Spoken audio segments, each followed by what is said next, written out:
વાત કરીએ સુરતની તો સુરતમાં કીમ નદીના પાણી ઓસરવાનું શરૂ કે જ્યાં ઓલપાડથી ભરૂચ અને કીમ જતો માર્ગ શરૂ થયો છે ત્યારે વડોલી ગામે ફરી વળતો હતો પાણી કે જ્યાં રસ્તો બંધ હતો પાણી ફરી વળતા રસ્તો બંધ કરવામાં આવ્યો હતો ત્યારે આખરે પાણી ઓસરતા ગ્રામજનોએ હાશકારો લીધો છે ત્યારે ખેતી પાક અને અન્ય નુકસાની સર્વે સહાયની પણ માંગ કરાઈ છે।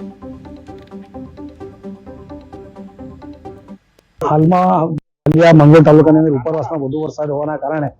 પૂર જેવી પરિસ્થિતિ બનેલ અને વડોલી ઉમરાછી અંતા જેવા ગામો બોલાવ ઇમામલી કોસરા ગામોની અંદર ખૂબ પાણી આવી ગયેલ અને એના કારણે વડોલી ઉમરાછી જેવા ગામો સંપર્ક વિહોણા બનેલ અને ખેતીના પાકની અંદર પણ વ્યાપક નુકસાન થયેલ છે। તો આપના માધ્યમથી હું તંત્રને અને સરકારશ્રીને વિનંતી કરું છું કે તાત્કાલિક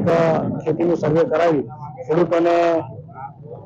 જે કંઈ નુકસાન થયેલ છે પાકોની અંદર એનું વળતર ટૂંક સમયમાં મળે એવી હું આપના માધ્યમથી એમને વિનંતી કરું છું। આ તબક્કે હું માનનીય મંત્રી શ્રી મુકેશભાઈ પટેલનો ખૂબ ખૂબ આભાર માનું કારણ કે મંત્રીશ્રી અમારી સાથે સતત સંપર્કમાં હતા અને જે કંઈ સમસ્યા હતી તાત્કાલિક એમણે આ તંત્રને પણ